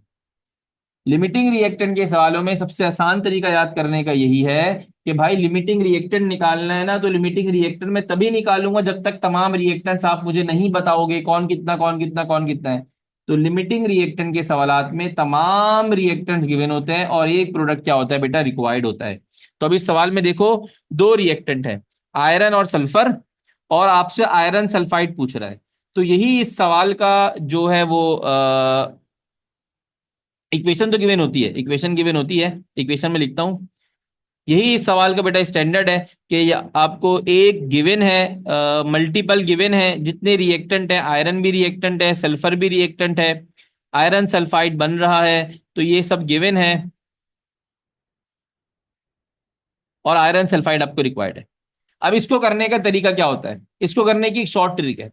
वरना लिमिटिंग रिएक्टेंट करा, अगर मैं इसको अपने मेथड से कराऊं तो ये काफी लंबा सवाल होता है, लेकिन इसको करने का एक शॉर्ट ट्रिक है। वो शॉर्ट ट्रिक मैं यहाँ पे लिखता हूँ, और आप मुझे करके बताइए कौन लिमिटिंग रिएक्टेंट है। इसको करने का एक शॉर्ट ट्रिक है, वो स्टेप्स मैं आपको बता रहा हूँ। सबसे पहले स्टेप नंबर वन होता है कन्वर्ट इनटू मोल्स। जो भी आपको मास गिवन है, इसको किस में कन्वर्ट करें? मोल्स में कन्वर्ट करें। Convert into moles.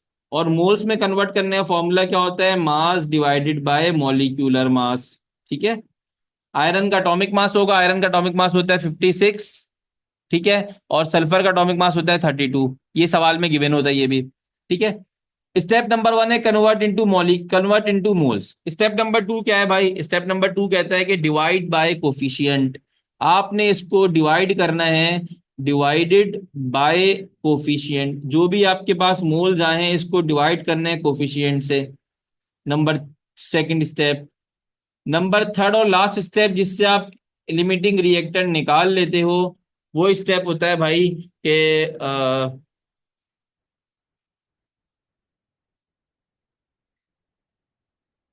जो भी स्मॉलर आंसर आएगा,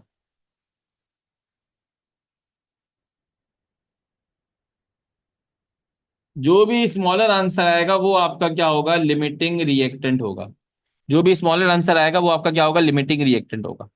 तो सबसे पहले आप मोल्स में कन्वर्ट करो, फिर उसको डिवाइड करो किससे बेटा, अपने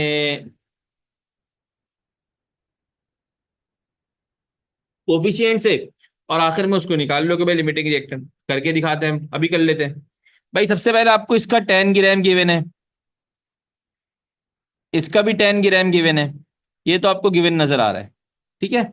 अब सबसे पहले आपने क्या किया, number of moles of iron निकाले। ये सर अभी निकाल लेते हैं। Number of moles of iron निकाले आपने। कैसे निकाले, आयरन का मास 10 ग्राम, आयरन का मोल एटॉमिक मास जो होता है 56 होता है। फिर नंबर ऑफ मोल्स ऑफ अपने सल्फर निकाले। सल्फर का मास होता है 32, डिवाइडेड बाय क्या होता है बेटा, 32 डिवाइडेड बाय, सॉरी सल्फर का मास 10 गिवन था, I am sorry my bad, हो गया। सल्फर का मास आपको गिवन था 10 ग्राम, और सल्फर का एटॉमिक मास होता है 32 ग्राम। ठीक है। अब 10 डिवाइडेड बाय 56 कर लो। 10 डिवाइडेड बाय 56 करोगे, इसको पलट के भी कर सकते हो, जैसे दिल चाहे वैसे कर सकते हो। 10 डिवाइडेड बाय 56 का आंसर आएगा 0.17। ठीक है। 10 डिवाइडेड बाय 32 का आंसर आएगा, इसका आंसर बड़ा होगा, ऑब्वियस सी बात है, 0.10 डिवाइडेड बाय 32, आंसर आएगा 0.31। ठीक है। अब इसको कोफिशिएंट से डिवाइड करो। 0.17 को डिवाइड करोगे आयरन के कोफिशिएंट से, आयरन का कोफिशिएंट कुछ नहीं है तो बेटा क्या है बेटा, 1 के बराबर है। कोफिशिएंट आयरन का क्या होगा, 1 के बराबर होगा। इसी तरह सल्फर को भी डिवाइड करो उसके कोफिशिएंट से। सल्फर के साथ कुछ लगा हो तो अच्छी बात है, कुछ नहीं लगा होगा तो उसका भी कोफिशिएंट किसके बराबर होगा, 1 के बराबर होगा। तो यहां पर भी आपने क्या लिख दिया, 1 लिख दिया। अब सॉल्व किया, इसका आंसर आया, अच्छा मैंने एक चीज सॉरी बेटा गलत लिख दी, 0.17, एक चीज मैंने गलत लिख दी, मैं सही कर देता हूँ, मैंने सल्फर की वैल्यू गलत लिखी है। इसका आंसर भी क्या आएगा, 0.32, 0.31। तो कौन बड़ा हुआ दोनों में से, आयरन का मॉलिक्यूलर मास बेटा 26 आयरन का एटॉमिक नंबर होता है बेटे, 26 आयरन का एटॉमिक नंबर होता है, एटॉमिक मास की बात कर रहा हूं मैं। ठीक है। तो यहां पर आएगा 0.31। अब मैंने कहा larger value will be the axis reagent, smaller value will be the limiting reagent. तो इसकी वैल्यू स्मॉल है, तो ये आपके पास होगा smaller value will be the limiting reagent.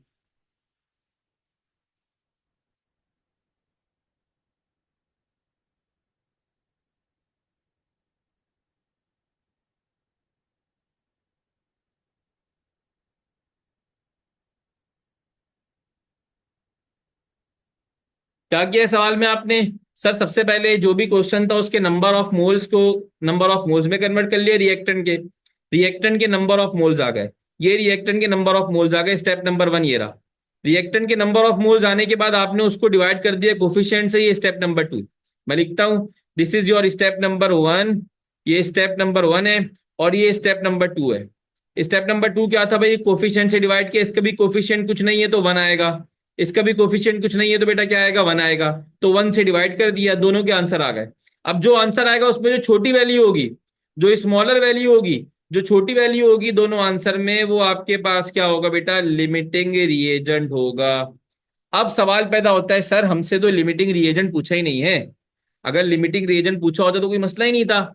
हमसे तो यहाँ कुछ और ही पूछ रहा है, हमसे यहाँ क्या पूछ रहा है, मास ऑफ एफ पूछ रहा है, मास ऑफ एफ पूछ रहा है। तो मास ऑफ एफ निकालना,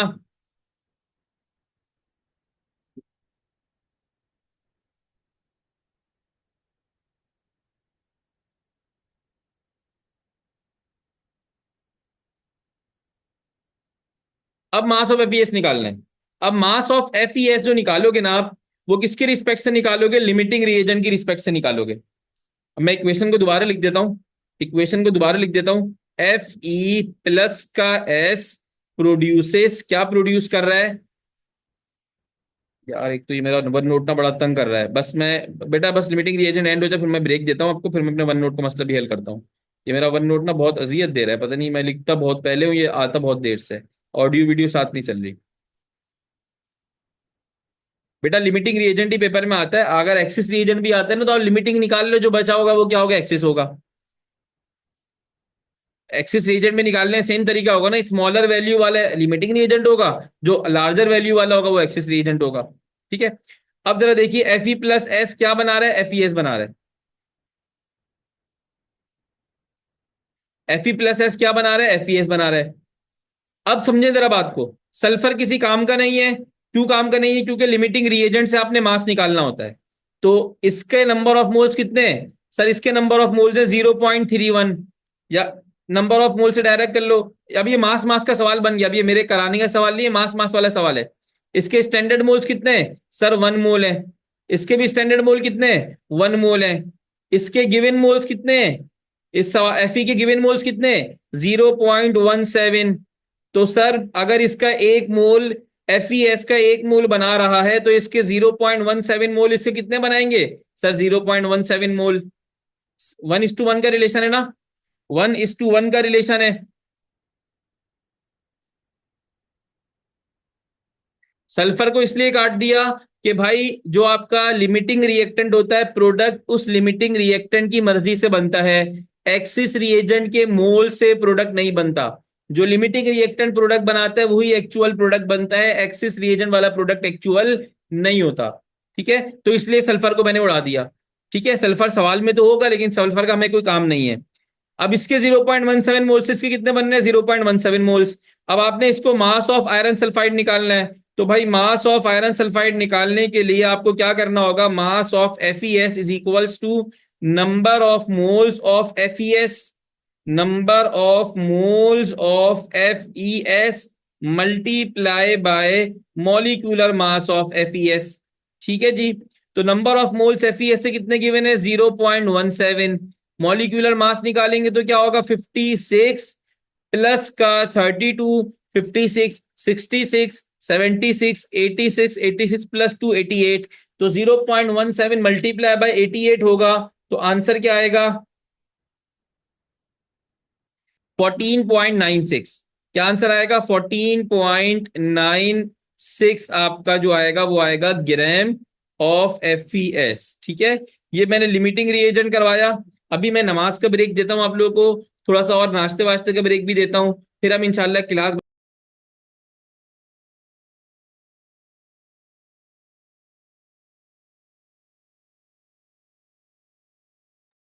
टेंशन नहीं ले, 2 बजे तक क्लास ऑफ कर दूंगा मैं। 20-25 मिनट की मजीद क्लास होगा, एक टॉपिक है वो खत्म होगा, चैप्टर एंड।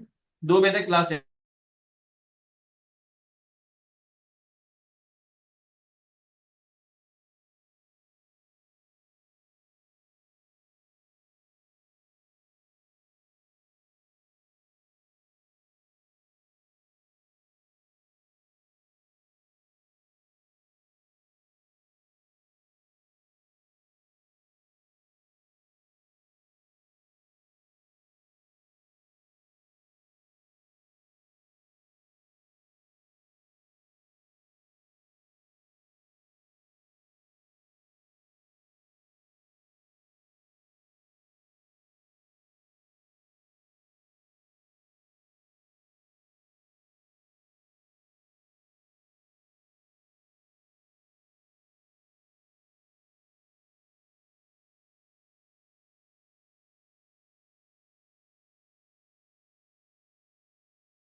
जाएगा।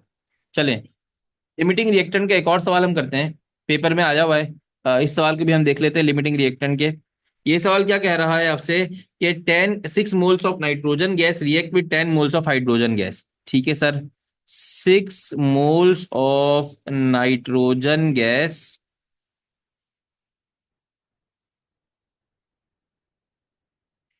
react with 10 moles of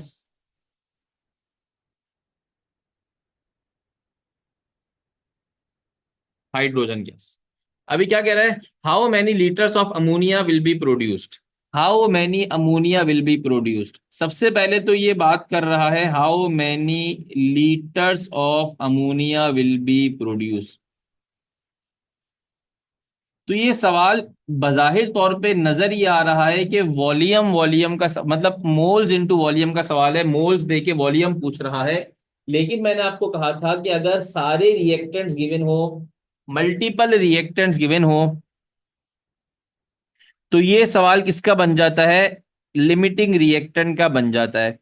तो how many ammonia will be produced at STP.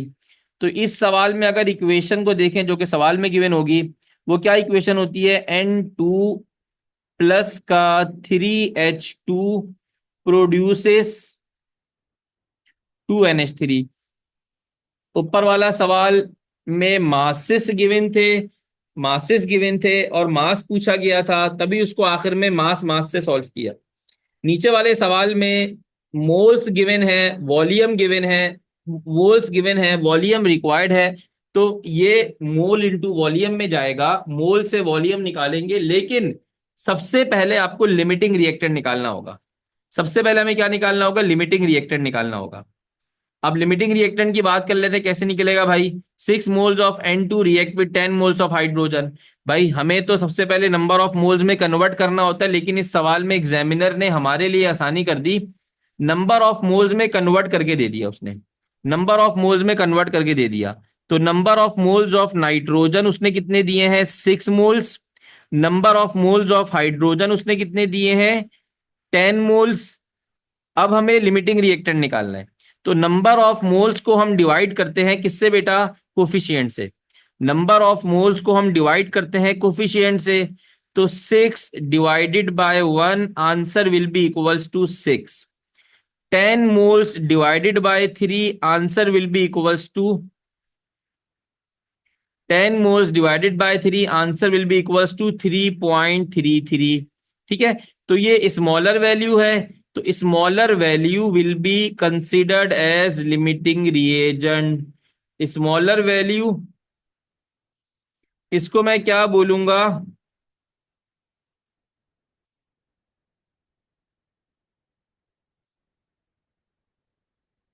Limiting reagent. अब मुझे क्या करना है भाई, अब मुझे वॉल्यूम ऑफ NH3 बताना है। तो वॉल्यूम ऑफ NH3 बताना अब मेरे लिए कोई चैलेंज नहीं रहा, क्योंकि N2 और H2 में I will treat with H2, मैं H2 के साथ बात करूंगा। ये वाला सवाल मैंने ऊपर भी कराया था, मैं दोबारा करा देता हूं। ये इक्वेशन बनेगी इसकी, NH3 आपको रिक्वायर्ड है, NH3 बेटा आपको रिक्वायर्ड है, तो इसके ऊपर क्वेश्चन मार्क आ जाएगा। हाइड्रोजन आपको गिवन है, इसके ऊपर यह आ जाएगा। नाइट्रोजन हमारे पास फिलहाल किसी काम का नहीं है, क्योंकि नाइट्रोजन गिवन तो था सवाल में, but nitrogen is not a limiting reactant, इसलिए नाइट्रोजन की हमें जरूरत नहीं है। हम लिमिटिंग रिएजेंट की बात करते हैं। तो भाई स्टैंडर्ड मोल्स क्या होंगे, इन टर्म्स ऑफ मोल्स बात करूंगा, क्योंकि मुझे मोल्स गिवन है, मुझे क्या गिवन है, मोल्स गिवन है, तो मैं इन टर्म्स ऑफ मोल्स बात करूंगा। तो स्टैंडर्ड मोल्स कितने गिवन है, 3 मोल्स। और इसके 3 मोल्स, इसके कितने मोल्स बना रहे हैं सर, 2 मोल्स। अब सवाल कह रहा है कि हाइड्रोजन के जो एक्चुअल मोल है वो कितने हैं, 10 मोल्स। अगर इसके हाइड्रोजन के 3 मोल्स अमोनिया के 2 मोल्स बना रहे हैं, तो हाइड्रोजन के 10 मोल्स अमोनिया का कितना वॉल्यूम बनाएंगे, कितना वॉल्यूम बनाएंगे। सबसे पहले तो मैं अमोनिया के मोल्स निकाल लेता हूं, सबसे पहले मैं क्या निकालता हूं, अमोनिया के मोल्स। तो भाई अमोनिया के मोल्स कैसे निकलेंगे, अमोनिया के मोल्स कैसे निकलेंगे, शाबाश। Number of moles of NH3 कैसे निकलेंगे भाई? 2/3 मल्टीप्लाई बाय 10। अब सर ये 2/3 मल्टीप्लाई बाय 10 कहां से आ गया? ये वैसे ही निकला, बिल्कुल वैसे ही निकला भाई। ये गौर से देखो कि 3 मोल्स ऑफ हाइड्रोजन प्रोड्यूसेस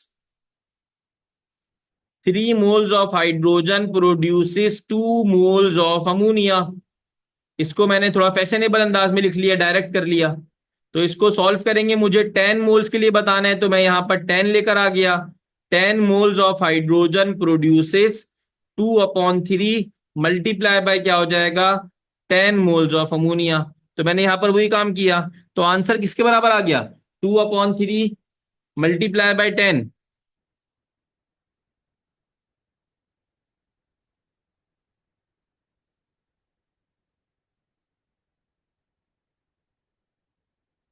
तो आंसर आ गया 6.67 मोल्स। 6.66 मोल्स आ गया। अब इसी मोल्स को मुझे क्या निकालना है? वॉल्यूम में कन्वर्ट करना है। तो कुछ भी नहीं करूंगा मैं, वॉल्यूम ऑफ NH3 निकालने के लिए, वॉल्यूम ऑफ NH3 आप डायरेक्ट भी कर सकते हैं, मैं स्टेप वाइज इसलिए कर रहा हूं कि आपको बेटा जब रिवीजन करने बैठे तो समझ में आ जाए। 6.66 मल्टीप्लाई बाय 22.4, आंसर आ जाएगा समथिंग अराउंड कोई 22 को 6 से मल्टीप्लाई करते हैं तो कोई 149 के करीब आंसर आएगा। 149.2 DM क्यूब एक बच्चे ने बताया। तो ये इसका आंसर हो जाएगा। ठीक है। तो सबसे पहले आपने क्या किया? लिमिटिंग रिएजेंट निकाला। सबसे पहले आपने क्या निकाला बेटा? लिमिटिंग रिएजेंट निकाला। लिमिटिंग रिएजेंट निकालने के बाद जो भी लिमिटिंग रिएक्टेंट आया उसके लिहाज से आपने प्रोडक्ट के मोल्स निकाल लिए। देखिए, नई चीज इसमें जो थी ना, नई चीज वो लिमिटिंग रिएक्टेंट निकालना थी। उसके बाद वाला काम तो स्टीशियोमेट्री वाला है ना, मास मास मास वॉल्यूम वाला। मोल से आपने क्या पकड़ लिए? वॉल्यूम पकड़ लिए। लिमिटिंग रिएजेंट क्यों निकाला? शाबाश। अब सवाल ये पैदा होता है, सर लिमिटिंग रिएजेंट क्यों निकाला? अगर मैं लिमिटिंग रिएजेंट नहीं निकालता मेरा बेटा, तो मुझे अमोनिया जो निकालना था वो मैं नाइट्रोजन से निकालता या हाइड्रोजन से निकालता, किसकी मदद से निकालता? अमोनिया तो किसी एक की मदद से निकलेगा ना। जो वॉल्यूम ऑफ अमोनिया निकला वो तो या तो हाइड्रोजन की रिस्पेक्ट से निकलेगा या नाइट्रोजन की रिस्पेक्ट से निकलेगा। हमें तो दोनों की वैल्यूज गिवन थी। तो हमें किसकी वैल्यूज से निकालना है, किसकी रिस्पेक्ट से निकालना है, दैट्स वाई मुझे लिमिटिंग रिएक्टेंट निकालना मजबूरी है। लिमिटिंग रिएक्टेंट निकालना जरूरी है। नहीं तो अगला तरीका क्या होता है? अगला तरीका होता है आप लिमिटिंग रिएक्टेंट ना निकालें, वो लंबा तरीका है। आप लिमिटिंग रिएक्टेंट ना निकालें, आप अमोनिया का वॉल्यूम निकालें। आप अमोनिया का वॉल्यूम निकाल लें दोनों की रिस्पेक्ट से। पहले एक बार वर्किंग करें हाइड्रोजन की रिस्पेक्ट से निकालें, फिर एक बार वर्किंग करें नाइट्रोजन की रिस्पेक्ट से निकालें, और जिसका वॉल्यूम कम आएगा वो एक्चुअल वॉल्यूम होगा।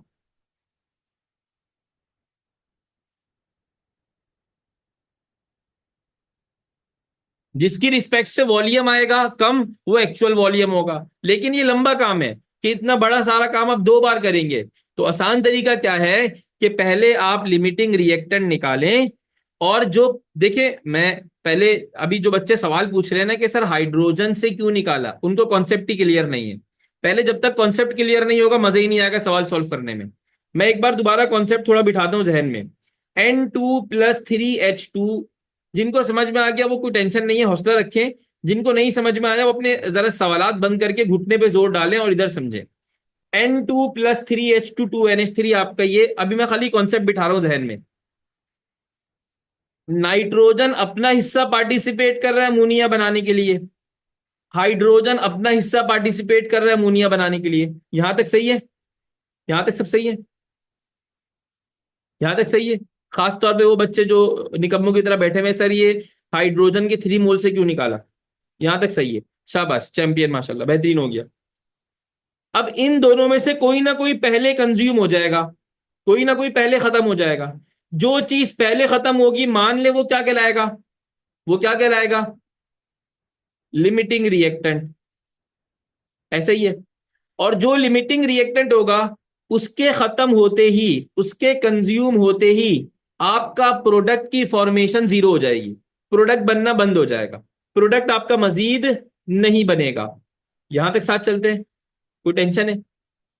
तो यहां पर लिमिटिंग रिएक्टेंट निकालना इसीलिए जरूरी है कि आपको पता तो चले कि लिमिटिंग रिएक्टेंट के खत्म होते ही आपके प्रोडक्ट की फॉर्मेशन क्या हो जाएगी, बंद हो जाएगी।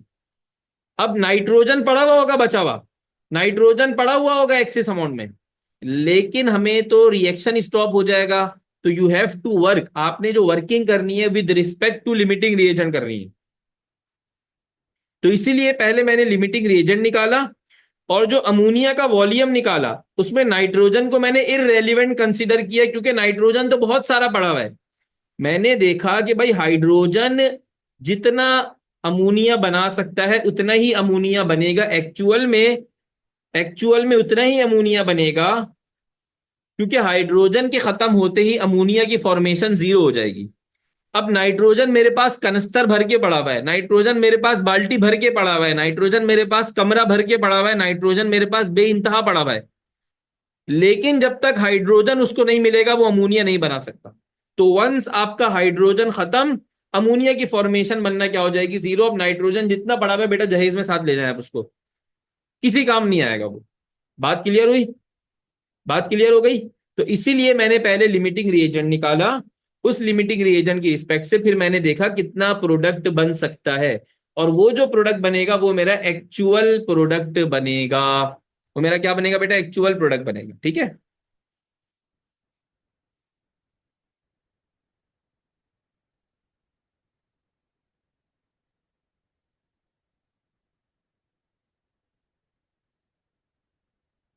चलें जी, एक सवाल मैं आपको, ये कुछ सवालात लगा देता हूं मैं आपको, ये आप कर लीजिएगा।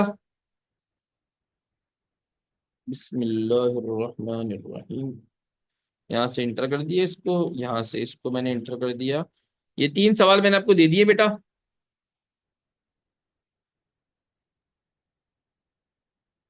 तो 20 कर देते हैं,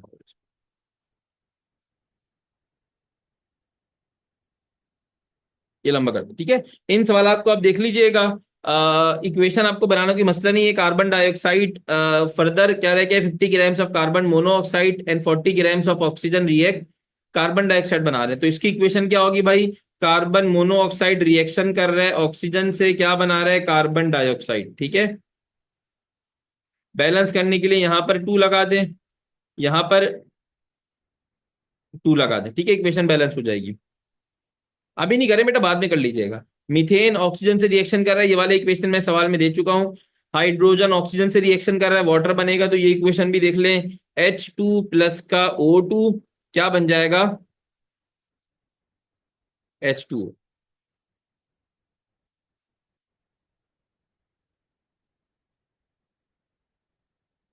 एक मैंने ऑक्सीजन ज्यादा लगा दी यहाँ पे।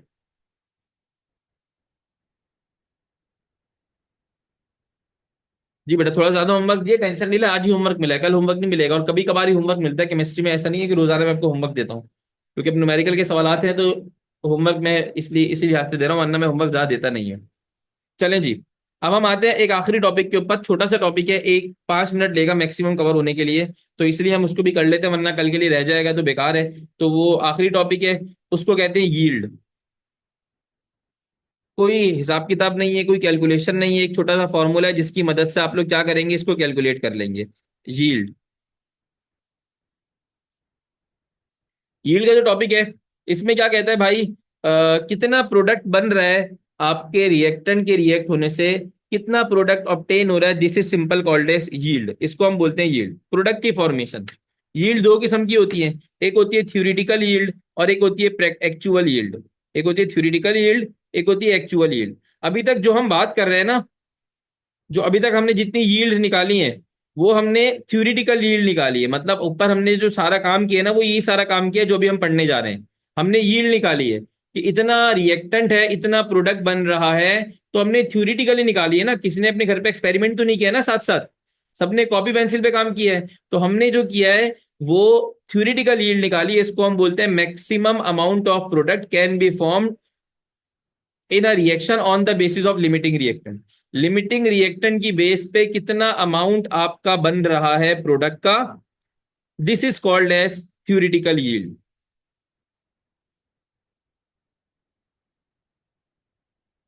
आपके आसानी के लिए मैंने डेफिनेशन भी बल्कि टाइप नहीं करी, मैंने लिख दिया, ठीक है। तो यहां पर इस डेफिनेशन को देख लीजिएगा।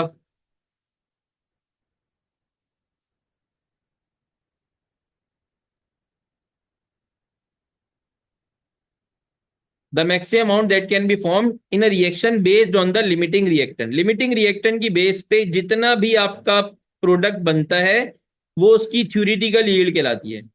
लेकिन जब आप एक्चुअल रिएक्शन परफॉर्म करते हैं जिसमें साइड रिएक्शंस भी होते हैं, जिसमें और भी फैक्टर्स इन्वॉल्व होते हैं, जिसमें इन्वायरमेंट का फैक्टर भी इन्वॉल्व होता है, आपके ऑपरेटर्स का भी फैक्टर इन्वॉल्व होता है, उसके बाद जो प्रोडक्ट एक्चुअल मिलती है, जो एक्चुअल प्रोडक्ट आपको मिलती है, the amount of product actually obtained, वो ऑब्वियस सी बात है आपकी थ्योरी से डिफर कर रहा होगा वो, और कम ही होगा। आपकी थ्योरी के मुकाबले में वो चीज कम होगी। आपने थ्योरेटिकली ऑब्टेन किया कि 20 DM³ मिलना चाहिए, लेकिन एक्चुअल में 18 DM³ मिल रहा है, 16 DM³ प्रोडक्ट मिल रहा है। तो इसका मतलब है कि आपका जो बकिया पोर्शन है वो अदर रिएक्शंस पे इन्वॉल्व हो गया, जो कि साइड रिएक्शंस होते हैं। एनवायरनमेंट की नजर हो गया, टेम्परेचर कुछ देना था आपने कुछ दे दिया, प्रेशर कुछ रखना था आपने कुछ रख दिया। तो उसको हम बोलते हैं एक्चुअल यील्ड या प्रैक्टिकल यील्ड। इसको हम प्रैक्टिकल यील्ड या इसका एक और नाम होता है एक्चुअल यील्ड भी कहते हैं। और ये बात याद रखिएगा, actual yield always be less than, actual yield हमेशा हमेशा, actual yield always be less than होगी आपकी थ्योरेटिकल यील्ड से।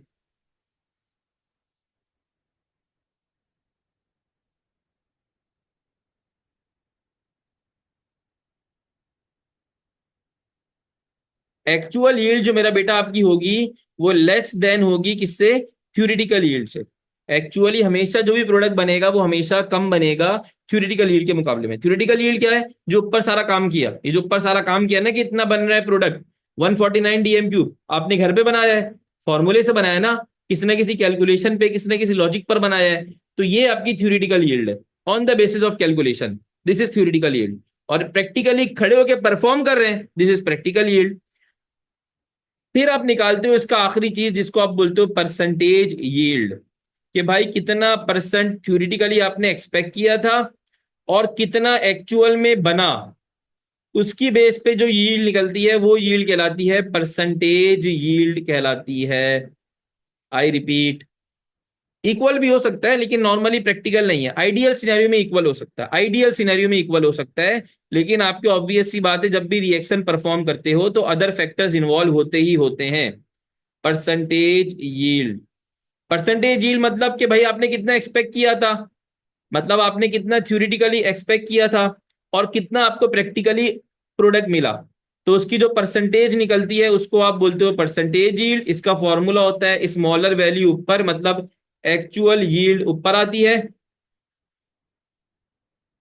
डिवाइडेड बाय,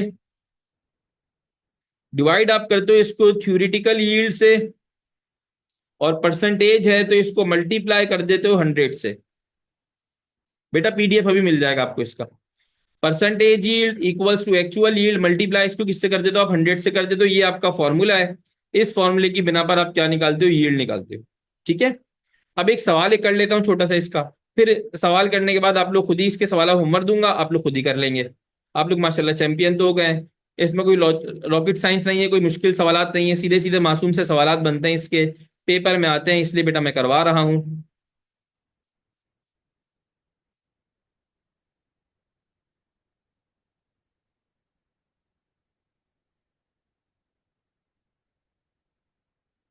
चैप्टर तकरीबन कंप्लीट हो गया। एक इसका रिलेटिव एटॉमिक मास का टॉपिक इनकम्प्लीट है बेटा, उसकी मैं छोटी सी रिकॉर्डिंग है वो अपलोड कर दूंगा, वो देख लीजिएगा, नहीं तो फिर हम उसको कर भी लेंगे, देख लेंगे उसको। अभी फिलहाल अभी नहीं करवा रहा हूँ मैं, एक छोटा सा टॉपिक इसका बाकी है। In a reaction the theoretical yield of water is 36 grams but the actual yield is 36 grams, 30 grams. कह रहा है थ्योरेटिकली मुझे वाटर इतना मिलना था लेकिन एक्चुअली इतना मिला। बेटा थ्योरेटिकली क्या रिपीट कर दूं, बेटा थ्योरेटिकल का मतलब ये है कि फॉर्मूला की बेसिस के ऊपर आपके पास जो प्रोडक्ट मिलता है, कि फॉर्मूला की बेसिस के ऊपर इतना प्रोडक्ट बनना चाहिए, वो थ्योरेटिकल यील्ड है। और कुछ नहीं है, आप जो सोच रहे हो और कुछ नहीं है, कोई मुश्किल चीज नहीं है। भाई मैंने आपको वैल्यूज दी कि ये रिएक्टेंट है, ये रिएक्टेंट है, कितना प्रोडक्ट बनेगा, ये थ्योरेटिकल यील्ड है। लेकिन मैंने रिएक्टेंट आपको एक्चुअल में हाथ में लाके दिया, ये लो ये रिएक्टेंट, ये लो ये रिएक्टेंट, अब बनाओ प्रोडक्ट और बताओ कितना बन रहा है, वो आपका प्रोडक्ट वो एक्चुअल यील्ड हो जाएगा। तो the theoretical yield of H2O is 36 grams but the actual yield is 30 grams. What is the percentage yield? तो भाई इसको आपने निकालना है, परसेंटेज yield का फॉर्मूला आपको पता है।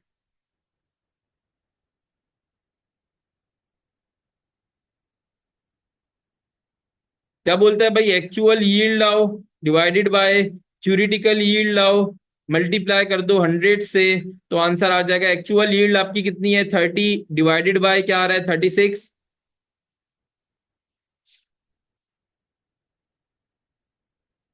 और मल्टीप्लाई इसको कर दो आप किससे 100 से, तो इसका आंसर आएगा 83.33%। ठीक है, 83.33% इसका आंसर आएगा।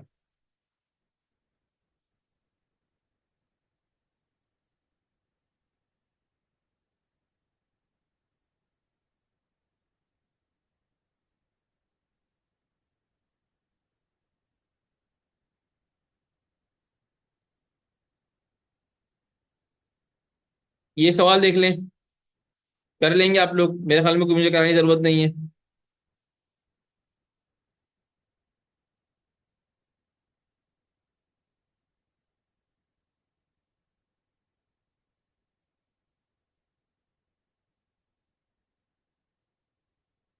अब अगर मुझे एक बात बताए, वैसे ऐसा सवाल कभी आया नहीं है लेकिन मेरे जहन में है सवाल, अगर इस तरीके से आ जाए,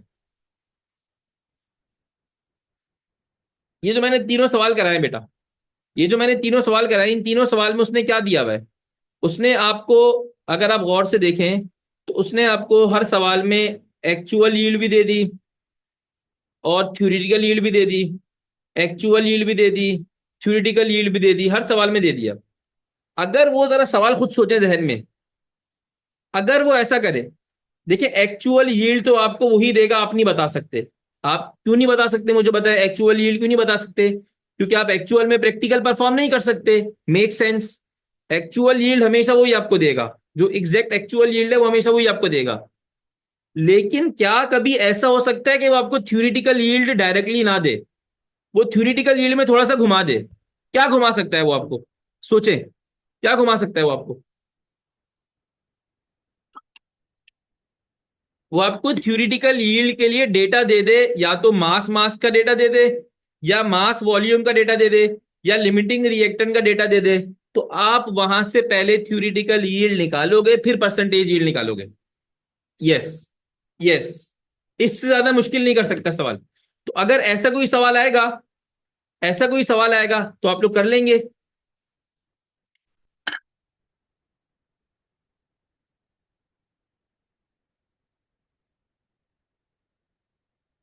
कर लेंगे, ठीक है बेटा। तो फिलहाल हम इसको यहीं पे रखते हैं, ये हमारा मेन टॉपिक्स कवर हो गए।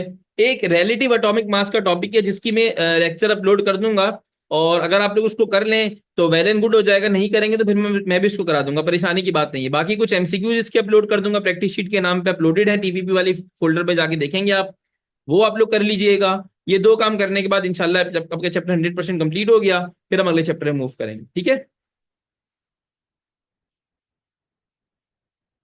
बेटा मैं पीडीएफ इसकी शेयर कर देता हूँ, टेंशन नहीं ले, पीडीएफ इसकी मैं शेयर कर देता हूँ, आप पीडीएफ से देख लें, स्नैपशॉट लेने की जरूरत नहीं है।